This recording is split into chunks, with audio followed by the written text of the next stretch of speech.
मंतर पर प्रदर्शन करने के लिए, क्योंकि लगातार हमारी जो कोशिशें रही हैं एसओएल प्रशासन तक अपनी मांगे, अपनी वाजिब मांगे जो हमारे बहुत ही वैलिड राइट्स हैं एसओएल स्टूडेंट्स के, उनको मांगते हुए उनको खारिज किया गया है लगातार। यहाँ तक कि हमें अपनी आवाज़ उठाने से भी रोका गया है। आज हम बहुत ही शांतिपूर्ण तरीके से एक मेमोरेंडम सबमिट करने के लिए एजुकेशन मिनिस्ट्री जाने वाले थे, लेकिन हमें वहाँ पर जाने के लिए पुलिस ने हमें परमिशन नहीं दी, इसलिए मजबूरन हमें यहाँ पर जंतर मंतर पर बारिश में ये प्रदर्शन करने के लिए मजबूर होना पड़ रहा है। हर साल हर सेमेस्टर यही समस्याएं बनी रहती हैं कि एसओएल के छात्र हर सेमेस्टर हर साल दोगुना बढ़ी हुई फीस के बावजूद भी इस तरीके के हालातों को सहने के लिए मजबूर है कि हमें ना तो टाइम पर हमारा रिजल्ट निकाला जाता है, ना तो ढंग से तमीज से हमारे इंटरनल एग्जाम्स ना एक्सटर्नल एग्जाम्स लिए जाते हैं, और साथ ही साथ मुश्किल से 8 से 9 क्लासेस देके हमारा सिलेबस खत्म कर दिया जाता है। और उन 7 पेपर्स के लिए जो ये FYUP के करिकुलम में अभी 7 पेपर्स होते हैं स्टूडेंट्स के, उनके लिए 8 क्लासेस भी नहीं मिल रही हैं सिलेबस खत्म करने के लिए। ये बहुत ही शर्म की बात है कि बिना सिलेबस पूरा कराए, बिना पिछले सेमेस्टर का रिजल्ट डिक्लेयर किए हमें मजबूर किया जा रहा है कि हम अगले सेमेस्टर की परीक्षाएं लिखने के लिए मजबूर हों। तो इस तरीके का रवैया साफ तौर पर दिखाता है कि किस तरीके से गरीब छात्र विरोधी रवैया है शिक्षा व्यवस्था का, दिल्ली विश्वविद्यालय के एसओएल का, जो लगातार शिक्षा को एक बिजनेस, एक धंधा बनाए हुए हैं, जिसमें उनका पूरा कंसर्न केवल ये कि किस तरीके से स्टूडेंट्स को लगातार लूटा जाए, स्टूडेंट्स की फीस बढ़ाई जाए, हर तरीके से स्टूडेंट्स को परेशान किया जाए, लेकिन उनके जो भी एजुकेशनल राइट्स बनते हैं वो उनसे डिप्राइव रखे जाएं। एसओएल का प्रोस्पेक्टस साफ साफ कहता है कि हमें हर सेमेस्टर एटलीस्ट 22 क्लासेस मिलेंगी, लेकिन वो 22 क्लासेस तो दोनों सेमेस्टर की जोड़ कर भी हमें नहीं मिलती हैं। ये हमारे लिए बहुत ही बड़ी समस्या और ये बहुत बड़ी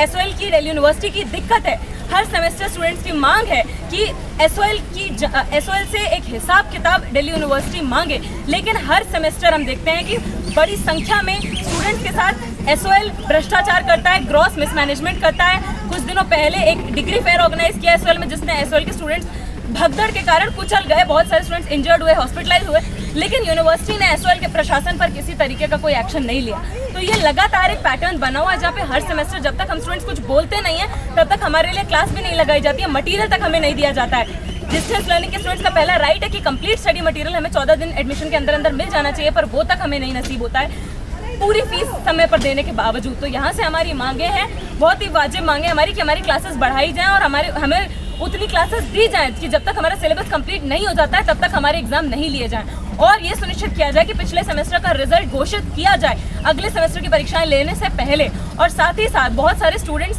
हर सेमेस्टर ये प्रॉब्लम फेस करते हैं। पिछले सेमेस्टर से एसओएल ने इंटरनल एग्जाम्स लेना शुरू कर दिया है ऑनलाइन, जिसमें कि साफ साफ स्टूडेंट्स के साथ मजाक होता है। इतनी ग्लिचेस आती हैं, सर्वर डाउन रहता है, इतनी एरर्स आती हैं, कई स्टूडेंट्स के रिस्पॉन्स सबमिट नहीं होते हैं, और उसका रिजल्ट भी डिक्लेयर नहीं होता है कि हमें पता ही चल जाए कि हम पास हैं कि फेल हैं। तो इस तरीके की जो मैसिव कुप्रबंधन है, मैसिव मिसमैनेजमेंट है एसओएल का, इसको खत्म किया जाए और स्टूडेंट्स के लिए एजुकेशन को और ज़्यादा जन सुलभ और ज़्यादा छात्र सुलभ बनाए जाने की ज़रूरत है। और हमारी डिमांड है कि हम अपने स्ट्रगल को केवल ये इंटरनल असेसमेंट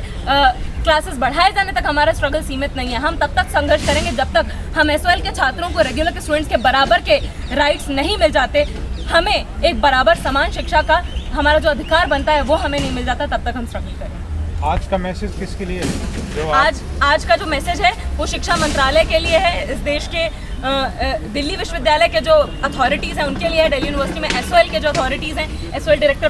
पायल मागो, यूएस पांडे और जो शिक्षा मंत्री हैं, उन सभी के लिए साफ मैसेज है कि इस देश की जो सबसे मेहनतकश जनता है वो सरकारी स्कूल से आती है और उसको सरकारी स्कूल से 12वीं पास करने के बाद एसओएल में ढकेल दिया जाता है। और इस शिक्षा व्यवस्था को ये लगता रहता है कि ये मेहनतकश परिवारों से आने वाले छात्र, इनके साथ कुछ भी मजाक कर लीजिए, इन्हें शिक्षा इनसे लगातार छीनते रहिए तो ये कुछ नहीं बोलेंगे, तो इस भ्रम में रहना ये छोड़ दें। एसओएल में पढ़ने वाले बहुसंख्यक छात्र बहुत मेहनतकश परिवारों से आते हैं और अपने अधिकारों के लिए लड़कर उन अधिकारों को हासिल करना जानते हैं। इसलिए आने वाले समय में हम अपने संघर्ष को, अपने इस मूवमेंट को और ज़्यादा मजबूत करेंगे और बड़ी संख्या में आएंगे और इन्हें बता देंगे कि जिन छात्रों के लिए इस शिक्षा व्यवस्था का गठन हुआ है उन छात्रों तक आपको समान शिक्षा पहुँचानी होगी।